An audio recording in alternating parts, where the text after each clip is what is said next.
With world-class expertise and local insight, Dexus creates value not just for today, but long into tomorrow.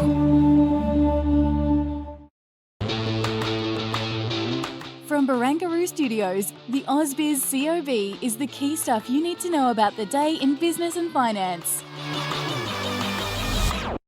G'day and welcome to the COB on this Friday. I'm Andrew Gagan. Great you can join us here at AusBiz as I wrap up the day, well, and the week. My goodness, how am I going to do that? That has been some week, a week like we've never seen before. I sounded a bit like Donald Trump there, that's a bit scary. Let's get to what we've seen on the local market. It has notched up its second consecutive week of losses. Mind you, made a bit of a comeback, as you can see over the course of the day, to be finishing around 1% lower on the COB 200. On the ASX, we're off, close to 1% at this point. In fact, the ASX is having lost about 0.4% over the course of the week to be almost 2.5% lower than at the same time last year.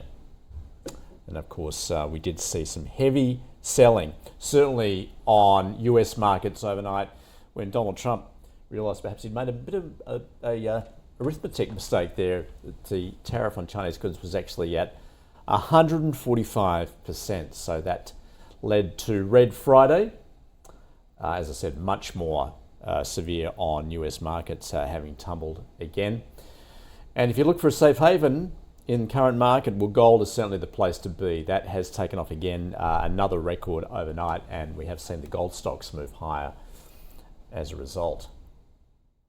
Let's just take a look at the sectors, see how we have performed today. Energy was hit hard again. Obviously, look, this is all in regards to the prospect of a slowdown in global growth and the demand for oil as a result. So Woodside and Strike there down almost 6% in today's trade.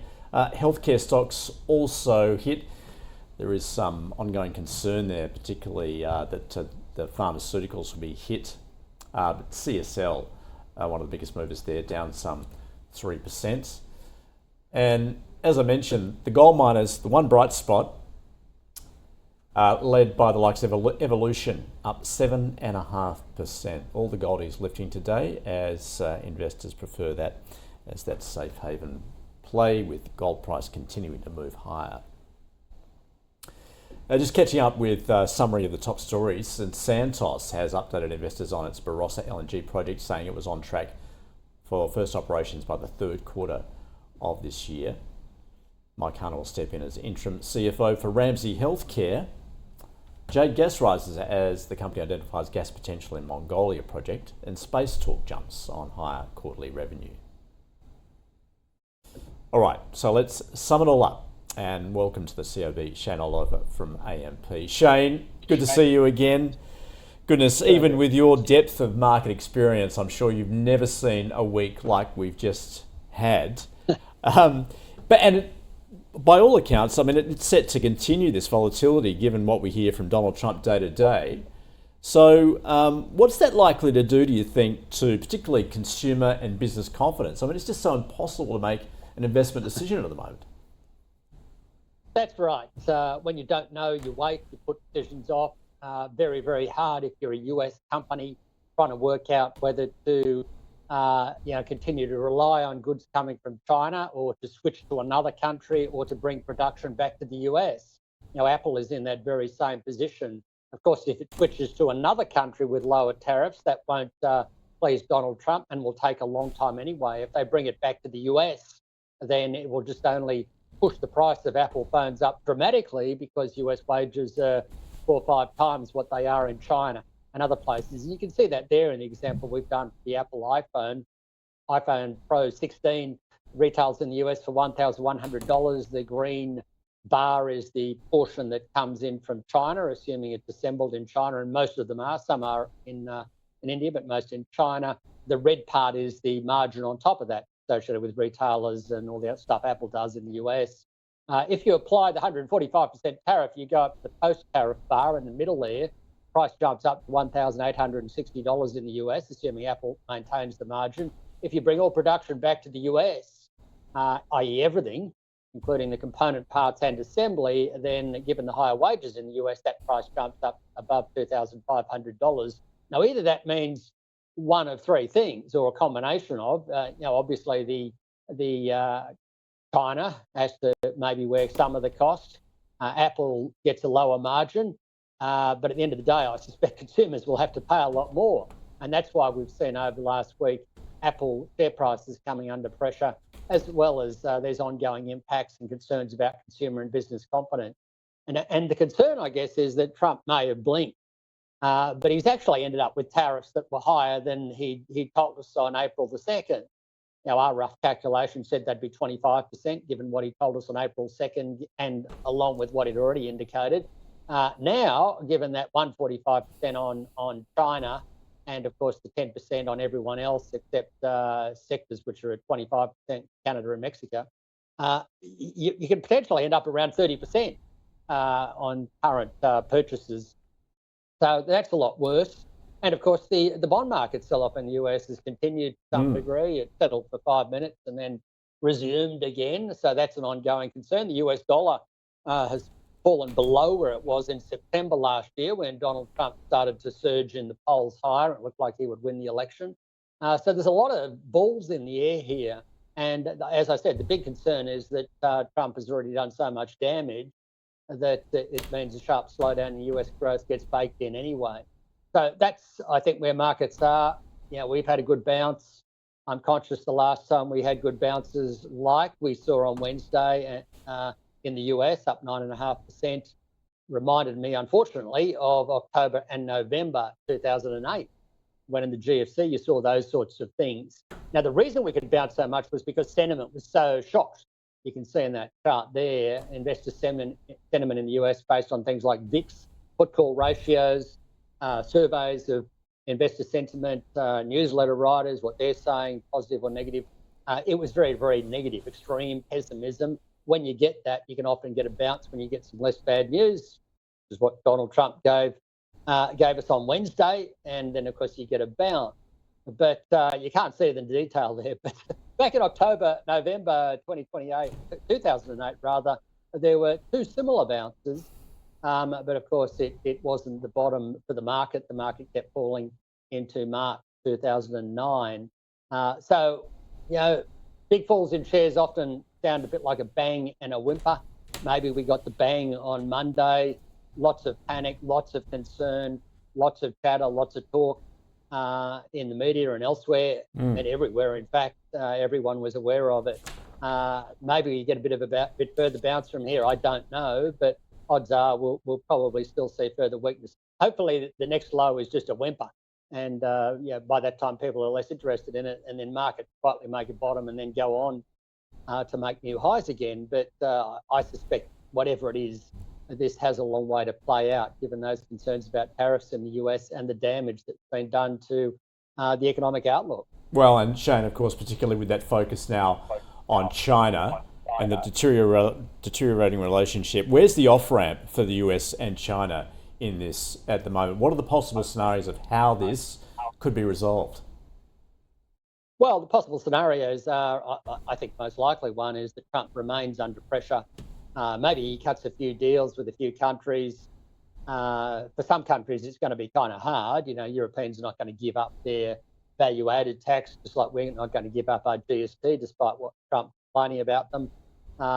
He then concludes, well, he's got to make some sort of deal with China, perhaps as markets come under more pressure, perhaps as the bond market in the US remains under pressure. And that's a key pressure point for Trump, because he really needs lower bond yields to make it easier to finance the massive debt in the US that they have. I think he was secretly hoping they'd get lower bond yields and then could refinance, push the maturity out at lower rates, and then make it easy to get those tax cuts through. But it gets harder if the bond yields go up, because America loses its exorbitant privilege, so to speak, and US exceptionalism goes out the door, as it looks to be a bit of a risk at the moment. So I think if those things continue, those sort of pressures continue, then he at some point has to get on the phone to Xi Jinping and they cut some sort of deal, rerun of the phase 1 trade deal, call it phase 2 this time around, and then we see what happens from there. The other aspect, I suspect at that point in time, they come up with some sort of deal. So rather than 30% effective tariff, it sort of gets wound back to maybe 15, something like 15% across all countries on average. Some get exemptions, some get deals, and so on. Then he pivots towards talking more about tax cuts and deregulation, and then we move on. But it does get rather tenuous trying to get to that point at present, and a lot of his backers, still wanting to push the case hard on tariffs. So it's a sort of a messy situation I think he's got himself into. Yeah, seems like a long way off, but of course he can lob these surprises, as we well know. Meantime, Shane, what are the central banks to do? Look, we saw a couple cut this week. We've got some decisions of the Bank of Canada and the ECB next week, of course, ahead of our own RBA next month. Economists chopping and changing, given what they're hearing, obviously, from Donald Trump. What are your thoughts in terms of AMP and your forecast? Is it simply too hard? What is the RBA going to do next? Oh, I think they're going to cut next. And the debate is whether it's 25 or 50. Governor Bullock is correct. This is not the GFC. Well, not yet anyway. Anyone who knows the GFC knows that it didn't start in September 2008. The ructions were starting to be felt back in mid-2007. Really started to become problematic in August. We then got a bit of a relief, and then, of course, it built right through 2008. You could be going down something like that path down. Big differences, though. We don't have the same ructions in money markets at present. They still seem to be functioning. And Australian banks, and I think US banks, are in far better shape than they were going into 2008, particularly US banks. She's right. There's no need to rush here. And I think having an emergency meeting and doing 50 or even 25 would just panic people. That would be a foolish thing to do, I think, at this point in time. Obviously, if it gets a lot worse in the next few weeks, then maybe you have to have an emergency meeting, but we're not at that point yet. I think the most likely scenario is they wait till May. They probably do 25. That was our expectation before last week, and it remains our expectation. But there is a risk it could be 50. I'd say there's about maybe a 40% chance it could be 50, similar to what the money market is telling us. We were expecting from here another 2 or so more cuts by year end. The risk is you end up with something like 4. So I think it does put pressure on the RBA to cut by more, and that's largely because this shock in Australia, maybe not as much in the US, but in Australia it's a shock to growth, whereas in the US you get a shock to higher inflation and weaker growth. So it's more difficult for the Fed. Ultimately, though, I think central banks will focus more on the shock to growth, because they know that if growth slows down, consumers stop spending as much, then that means lower inflation anyway. So that's the way I see it playing out. I think in the week ahead, we're going to see the ECB cut probably 25 with maybe a 30-40% chance it could be 50. Bank of Canada probably on hold, but with probably, again, about a 30-40% chance they could ease again.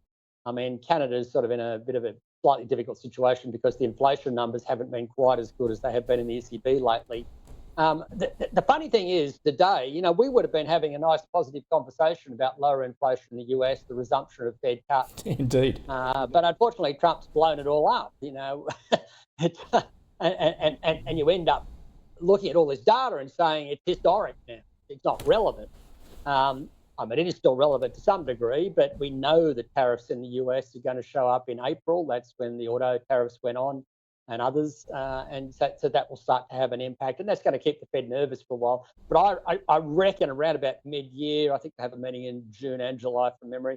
I think round about then you'll start to see the Fed cutting again, and you'll probably get maybe 3 or 4 cuts out of the Fed this year, depending on how severe things get in the US economy. Yeah, well, you said it, Shane, on any ordinary day, but of course, the days we've just witnessed are far from that. At least we've got a couple of days to come up for air, take a breath, and then do it all again next week. That's right. Shane, terrific stuff. The trouble is, Trump keeps going. Even on the weekend, he keeps going. So it just sort of festers. We've only got four years of it. Shane. That's right. Only 4 years. Thanks for joining us, mate. Thanks, Cheers. Take care. Okay, let's now return to equities and stock of the day. In fact, this week we've been asking our experts for stocks they would buy now in this current market given the extreme volatility. Today, We heard from Mark Gardner and also from Ben Clark from TMS Private Wealth. Their picks were both CSL and WiseTech.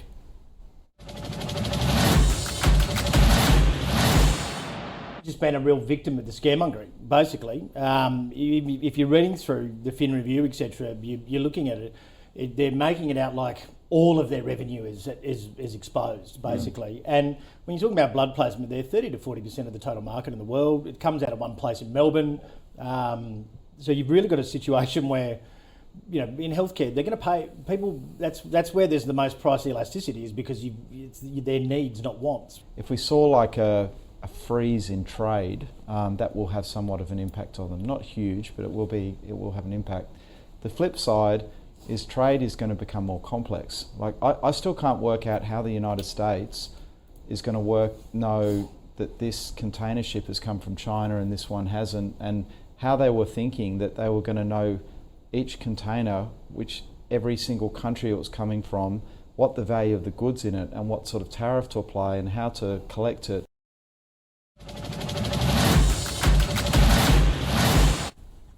So let's return to the latest on the market after the close, see how we have settled in terms of those market leaders. As I said, most of them in the gold space. That was the one bright spot for the day, given we saw another record in bullion as investors seek that safe haven. Lifestyle communities also doing well today. On the negative side, we'll have plenty to choose from. Meso Blast down 10%, also HMC Capital, Tabcorp, Capstone and Nuix. In the small caps, Santana Minerals, so once again we are seeing some of those gold orientated stocks. Also in the rare earth space as well, where Australia is seen as a potential beneficiary given the curbs that China has now on rare earths. In the red today, Monash IVF tumbling 35%. Also those lithium stocks hit as well. Now tonight we get the latest on producer prices out of the States, as Shane was just referencing there. Would be a good story on any other day, but of course completely overshadowed by what we're seeing in tariffs, that inflation up until this point has been behaving itself and heading in the right direction down. Also consumer sentiment for April. But you can see whether that takes in any of the drama that we've had, certainly since so-called Liberation Day last week. And in the week ahead, we do get the RBA minutes from the last meeting, but really it's all about what's to come. Also April PMIs and labour force data for March. So let's recap where we've finished. So SIBO, they're down just over 1%. Checking the ASX, looking like the website saying it just down 0.8%. I say just because we did take a precipitous fall at the very open there, reflecting what we saw on Wall Street, and looks as though we will be down around 0.25% on the ASX 200 over this past week. That is the COB. Thanks for joining us, and please join us again next week. It could be just as bumpy. Thanks very much.